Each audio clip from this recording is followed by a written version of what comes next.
On November 20th, 1983, more than 100 million Americans sat down and watched a TV movie called The Day After.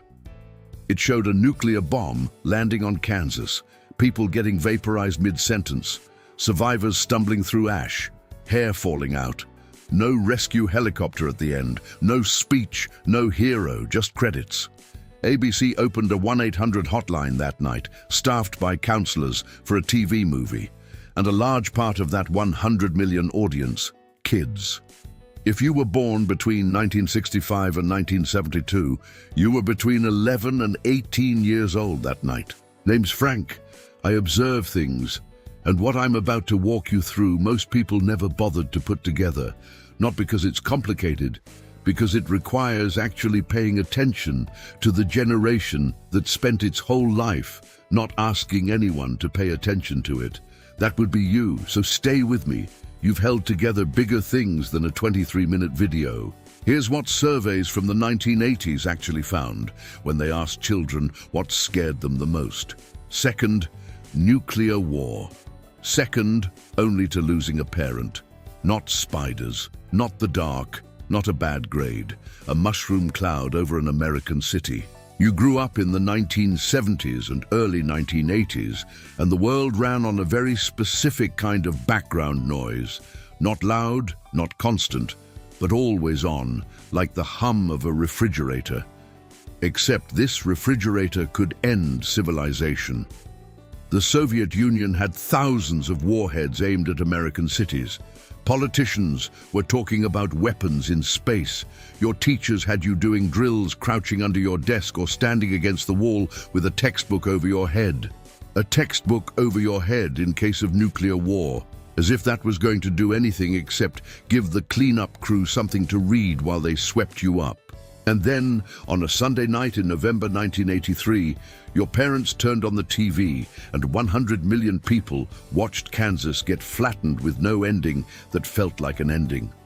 Just people dying slowly in the dark.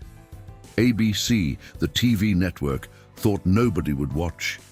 They had trouble selling ad spots. Companies didn't want their products showing up next to scenes of people getting vaporized. Can't blame them. They were wrong about the audience, not the vaporizing. The Wikipedia page for that film notes something that researchers have pointed to ever since, that it's been postulated, their word, that this single event was a major reason for what became the Gen X trademark of saying, whatever. And that tracks, because here's the logic, and it is not dumb logic. If the world can actually end tomorrow like on a Tuesday, why are you stressed about the math quiz? That word, the one that got your whole generation written off as apathetic slackers, it wasn't laziness. It was a completely rational response to being a kid who genuinely didn't know whether civilization was going to make it to your graduation. You shrugged. But here's the thing people always skip past, because you didn't shrug at the TV and then go cry in your room. You shrugged and went back to your homework. That's not giving up. That's something else entirely. And it came from somewhere very specific.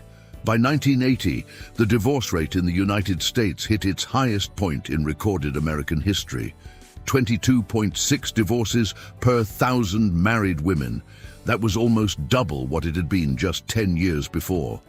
If you were born in 1965, you were 15 when that number peaked. If you were born in 1970, you were 10. Right in the thick of it. Now think about what that actually meant. Your parents, the baby boomers, were the generation that decided personal happiness was not something you sacrificed for appearances. That's fair. But you were the experiment. You were the kid watching that decision get made. And there were a lot of you.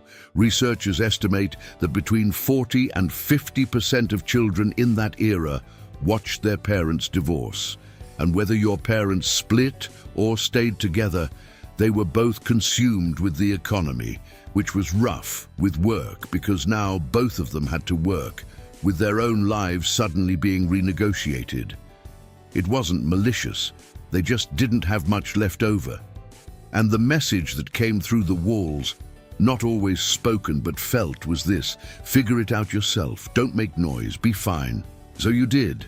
You became very, very good at looking fine, at sitting with anxiety that had no name and no outlet and just carrying it, at not asking anyone to slow down on your behalf. You probably didn't even realize you were doing it.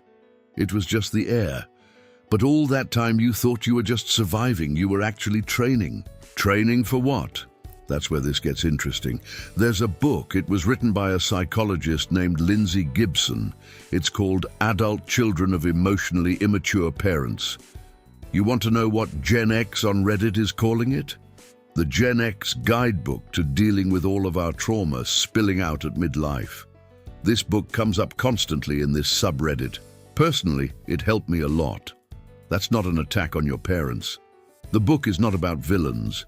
It's about a generation, yours, that was raised by people who didn't have the language for emotions, who were taught by their own parents that you push through. You don't discuss, you manage. That silence got handed down, and you received it. What you built out of that silence, without knowing you were building anything, was armor. Specifically, a very sharp sense of humor, a high tolerance for chaos, a radar for fake people, an ability to walk into any broken situation and say, all right, what do we actually do here while everyone else is still panicking? John Hughes made a career out of pointing a camera at teenagers who felt invisible to adults. The Breakfast Club, Ferris Bueller. Those films hit the way they did because they were, for a lot of you, the first time anyone had looked directly at you and said, "We see you."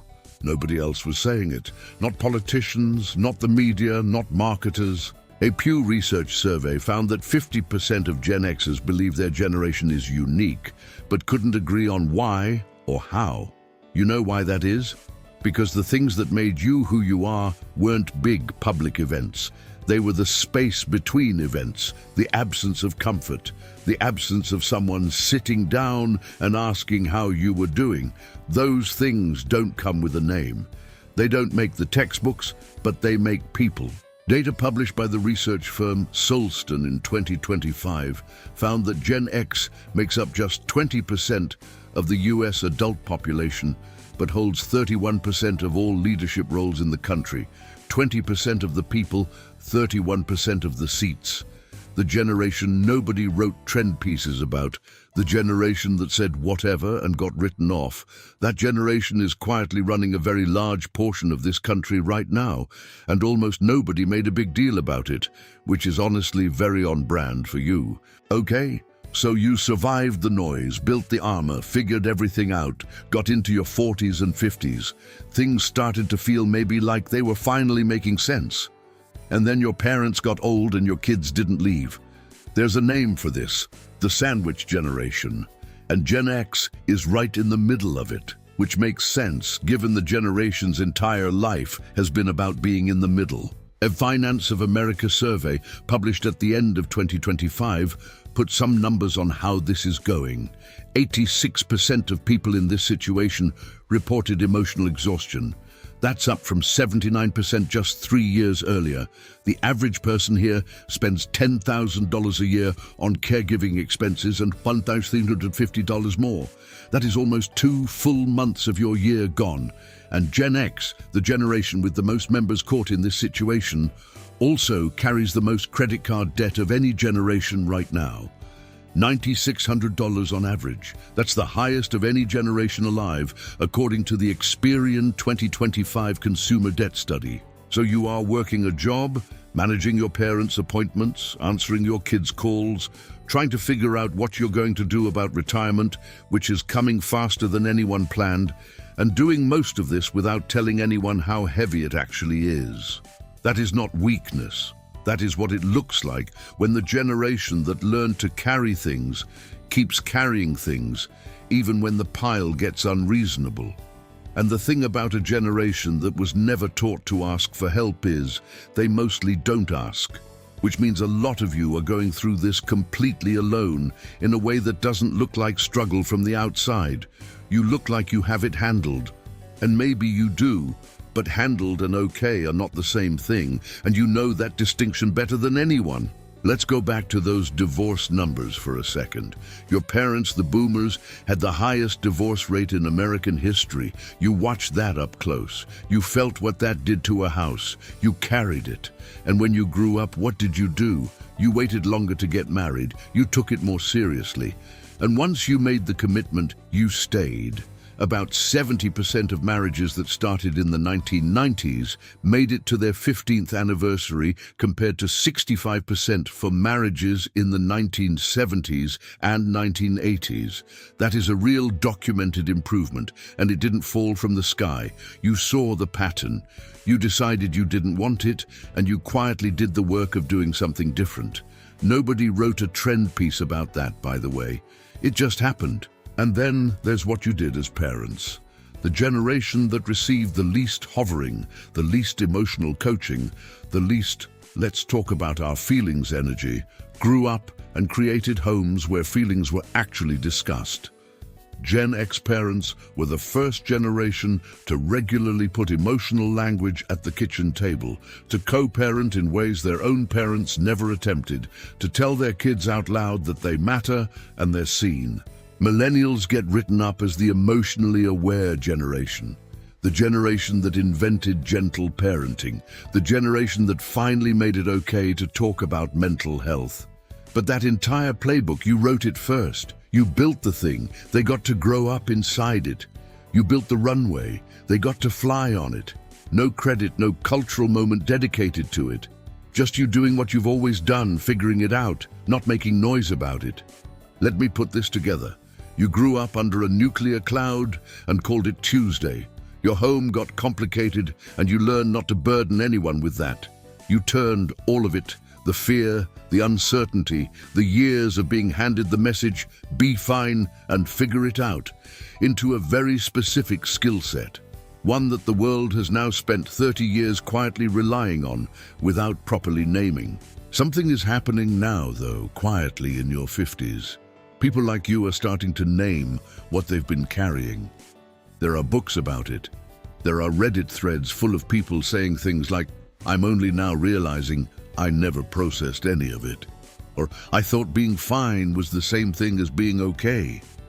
Turns out they're different things. A psychologist's book about emotionally unavailable parents is being passed around Gen X online spaces like a field guide, because a lot of you are arriving at midlife with the realization that the armor kept everything out, including sometimes your own feelings about your own life.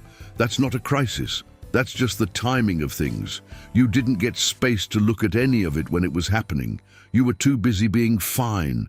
You were too busy carrying things. And the world, your parents, your kids, your job, your country needed you to keep going. So you kept going. And now there's a little more room. Not a lot, but some. And a lot of you are using it. Here's what I've observed from the outside, watching your generation move through the last 5 decades.